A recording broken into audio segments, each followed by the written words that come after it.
नमस्कार मित्रों, crime talk में आपका स्वागत है। मैं संदीप चंचल आप सभी का स्वागत करता हूं। जैसा कि रक्षाबंधन का त्यौहार नज़दीक है, बहुत से उदाहरण दिए जाते हैं। चाहे वो करमोती ने हुमायूं को राखी भेजकर अपनी रक्षा कराई हो, चाहे वो गोरा बादल की कथा हो चित्तौड़गढ़ में जब विपत्ति आई थी तो पद्मावती के लिए अपना सिर कटा दिया था।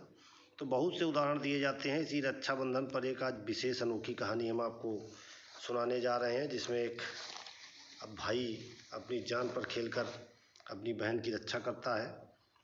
बात कर रहे हैं हम देश की राजधानी दिल्ली की, जहां कमला मार्केट का इलाका है और वहीं पर पड़ता है जीबी रोड, जो कि लोग जानते हैं जीबी रोड का कोठा नंबर 68। बात कर रहे हैं एक व्यक्ति की जो फ़ोन करता है और बोलता है कि आपकी बहन कोठा नंबर 68 पर है और आप उसको अगर बचा सकते हैं तो बचा लीजिए। इतना बोलकर फ़ोन काट देता है। भाई लाख कोशिश करता है लेकिन वो बताता नहीं अपना असली पता। भाई एकदम परेशान हैरान हो जाता है, बार बार फ़ोन करता है लेकिन फ़ोन नहीं पिक होता। उसके बाद वो सीधे अपने माँ बाप को पूरी कहानी बताता है और सीधे वो दिल्ली के लिए रवाना हो जाता है। दिल्ली आता है। दिल्ली आकर वो फिर उस व्यक्ति से कॉल करता है और बहुत ही रिक्वेस्ट करता है कि भैया आपसे मुझे मिलना है। तब जाकर वो व्यक्ति उसके भाई से मुलाकात करता है और दोनों करोल बाग में मिलते हैं। जब मिलते हैं तो पता लगता है दोनों ही कलकत्ता के रहने वाले हैं और दोनों की बोली भाषा और व्यवहार सब कुछ एक जैसा था, तो दोनों को समझने में देरी नहीं लगी और पूरी आप बीती उस लड़के ने सुनाई। तो कहानी ये है कि एक लड़की रहती है जिसका काल्पनिक नाम मैं संजू दे रहा हूँ। संजू जो है वो कलकत्ता की रहने वाली है। वहाँ एक वो मल्टीनेशनल कंपनी में काम करती रहती है। वहाँ पर काम करते करते वहाँ पे उसको 30-35 हज़ार की सैलरी मिलती है। एक दिन उसकी मुलाकात होती है ज्योत्सना नाम की लड़की से। ज्योत्सना जो है वो भी वहीं पर काम करती है। तभी वो बताती है संजू को कि एक बहुत ही बढ़िया ऑफ़र है, दिल्ली से आया है, जिसमें लगभग सैलरी 1 लाख के समथिंग है मंथली, लेकिन मेरे घर वाले मुझे जाने नहीं देना चाहते हैं।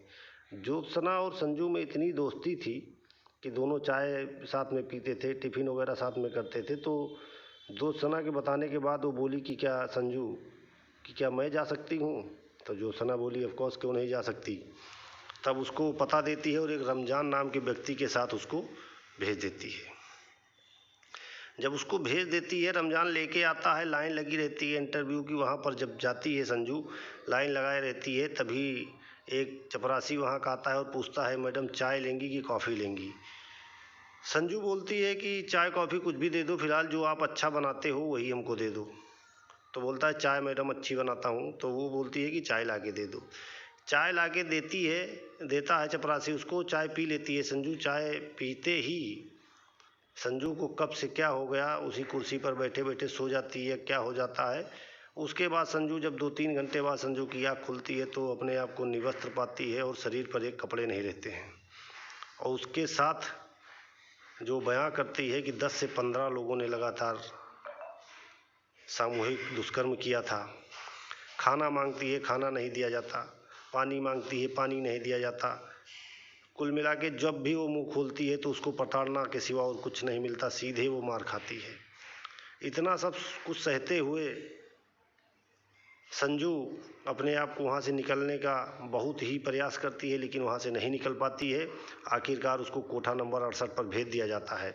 उसके बाद संजू के साथ प्रतिदिन 10 से 15 लोग दुष्कर्म करते रहते हैं और संजू इसको सहती रहती है। इससे पहले जो हमने बताया कि वो व्यक्ति वही था जिसने फ़ोन किया था उसके भाई को, समझने का प्रयास करिएगा, पहले ही बताया था। वो व्यक्ति भी उसी कोठा नंबर 68 पर एंजॉय करने के लिए आता रहता है। जब वो पहली बार रानी से मिलता है, रानी उसको बहुत अच्छी लगती है। वो भी कलकत्ता की रहने वाली होती है और ये जो व्यक्ति है करोल बाग में रहता है, ये भी कलकत्ता का है। दोनों की बॉन्डिंग अच्छी हो जाती है तो बार बार रानी से मिलने जाता रहता है। धीरे धीरे दोनों में थोड़ा नज़दीकियाँ बढ़ जाती हैं। तब वो एक दिन संजू बताती है कि हमको जो है हमारे भाई से बात करनी है, क्या आप करवा सकते हैं? वो व्यक्ति बोलता है कि नहीं, हम बात नहीं करवा सकते हैं आपको। उसके बाद फिर 2-3 बार रिक्वेस्ट करने के बाद वो कहती है अच्छा आप बात मत करवाइए मेरी, आप जाके मेरे भाई को फला नंबर है इस पर बता दीजिएगा कि आपकी बहन कोठा नंबर 68 पर है। वो जाता है, बहुत सोचता विचारता है, विचार करता है कि हम कहीं फंस गए तो दिक्कत हो जाएगी, लेकिन बहुत सोच समझने के बाद वो उसके भाई को फ़ोन मिला देता है। उसका भाई दिल्ली आ गया, दोनों लोग मिल गए। अब दोनों लोग मिलकर प्लानिंग करते हैं कि वहाँ से संजू को निकाला कैसे जाए। तब वो व्यक्ति कहता है कि देखो आप कोई बात बता के नहीं निकाल सकते, आप एक ग्राहक बनकर ही जा सकते हैं। भाई भी कठोर निर्णय लेता है, अपनी बहन के लिए ही वेश्यालय में कोठा नंबर 68 पर जीबी रोड पर जाता है और वहाँ की मैनेजर से मिलता है और मैनेजर से कहता है कि हम भी आए हैं और हमको भी कुछ एंजॉयमेंट करना है, हमें भी लड़की चाहिए, कुछ समय व्यतीत करना है। उसके बाद एक एक करके लड़कियां आती रहती हैं और वो कैंसिल करता रहता है। तभी पीछे से आवाज़ आती है कि क्या हुआ। वो बोलता है कि हमें एक भी लड़की नहीं पसंद है। तभी फिर से वो आवाज़ देती है कि जो अभी नई लड़की आई है 2-2.5 महीने पहले, उस लड़की को बुलाओ, संजू को। तो एक कहती है कि उसका रेट ज़्यादा लगेगा क्योंकि उसका डिमांड है। वो तैयार हो जाता है, बोलता है मैं दूंगी। एक आधे घंटे बीतने के बाद संजू यानी कि उसकी बहन उसके सामने होती है। दोनों एक दूसरे को देखकर कुछ बोल नहीं पाते, आंखों ही आंखों में बातें करते हैं, ना वो बोलती है ना वो। दोनों की समझदारी यहाँ पर फ़ायदेमंद होती है और दोनों एक साथ कमरे में जाते हैं। दोनों भाई बहन आपस में लिपट कर रोने लगते हैं। तभी फिर दरवाजे पर नॉक किया जाता है कि 5 मिनट से ज़्यादा अगर समय लगाओगे तो डबल चार्ज पड़ेगा। लेकिन उसके बावजूद भी उसका भाई कहता है कि मैं डबल चार्ज दूंगा। उस दिन मिलके पूरी कहानी बताती है कि ज्योत्सना से कैसे मिले, कैसे यहाँ पहुँचे, क्या क्या हुआ। भाई रोता हुआ चला आता है। फिर दूसरे दिन जब जाता है मिलने के लिए, तरकीब लगाता है, नहीं दिमाग काम करता, फिर बहन से मिलने जाता। तब उसकी बहन बताती है कि यहीं कमलापुर मार्केट में, उसकी बहन बताती है कि इसी कमलापुर मार्केट में महिला आयोग की अध्यक्ष स्वाति मालीवाल रहती हैं, वही हमारी मदद कर सकती हैं। उनका भाई स्वाति मालीवाल जी को ढूंढते ढूंढते उनके ऑफिस पहुंच जाता है, DCW, Delhi commission for women. वहाँ पर उसी की सदस्य किरण नेगी जी वहाँ पर मिलती हैं और उनका भाई बैठकर उनको पूरी कहानी सुनाता है। तभी किरण नेगी जी स्वाति मालीवाल जी को फ़ोन करती हैं और पूरी कहानी बताती हैं और ये भी बताती हैं कि उसका भाई उस कोठे पर अपनी बहन से मिलकर आकर यहाँ पर बैठा है मेरे सामने। तभी वहाँ पर स्वाति मालीवाल जी ने तुरंत DSP मनदीप सिंह रंधावा जी को फ़ोन किया और बोला सर हमें आपकी मदद चाहिए। तब आते हैं DSP साहब भी तुरंत एक्शन लेते हैं, देवदूत बनकर आप पहुंचते हैं वहां पर और उनके भाई को बुलाते हैं। पूरी कहानी रची जाती है कि आप फिर से कोठे पर जाइए और वहां पर संजू के साथ ही आप रहिएगा, जिससे हमें वहां पर रेड डालने में आसानी हो सके। वही प्लानिंग के तहत वहां पर पहुंचता है भाई उसका और अपनी बहन के साथ में फिर से उसी रूम में होता है। तभी वहाँ पर स्वाति मालीवाल सहित रंधावा सर पहुँचते हैं और पूर्णतया मिशन को सफल किया जाता है। इस तरीके एक भाई ने अपनी बहन की आबरू इज्जत लुटी हुई जो भी थी उसको बचाया, अपनी बहन को बचाया। DSP साहब और मालीवाल मैम का बहुत बहुत धन्यवाद किया भाई और बहन ने मिलकर।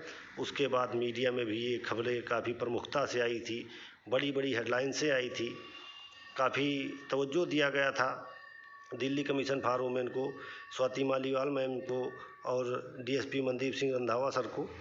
तो ये बहुत ही सच्ची घटना है, आप लोग के भी दिल को दहला देगी।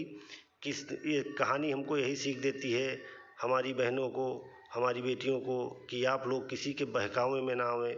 कोई भी काम करें घर में बता कर करें, सलाह लेकर करें, नहीं तो ये संजू जैसे पता नहीं अनेकों लड़कियां, अनेकों बहन बेटियां हमारे देश की रोज़ क्राइम का शिकार हो जाती हैं और बाद में उनके घर वाले उन्हें ढूंढते रहते हैं, उन मिलती नहीं हैं। तो मैं चाहता हूं कि भविष्य में इससे बड़ा उपहार रक्षाबंधन पर और मैं कुछ नहीं दे सकता था अपने चैनल के माध्यम से आप लोगों को। वो भैया मेरे राखी के बंधन को निभाना, वो भैया मेरे, इस कहानी को सार्थक करती हुई ये कहानी थी। ज़रूर उस भाई ने अपनी बहन को बचाया और राखी की लाज रखी। तो आप लोग इस चैनल को भैया सब्सक्राइब करिए, शेयर करिए। कहानी अगर अच्छी लगे, कोई त्रुटि हो कहानी में तो आप लोग बताइए। अभी मेरी शुरुआत है, आप लोगों के लिए कोशिश जारी है और लगातार मैं आपको कहानियों का सिलसिला ऐसे देता रहूँगा, छोटी बड़ी कहानियाँ आपके बीच में लाता रहूँगा। चैनल को सब्सक्राइब करें, शेयर करें, लाइक करें और कोई त्रुटि हो तो कमेंट करके ज़रूर बताएं कहानी में। बहुत बहुत धन्यवाद देखने के लिए।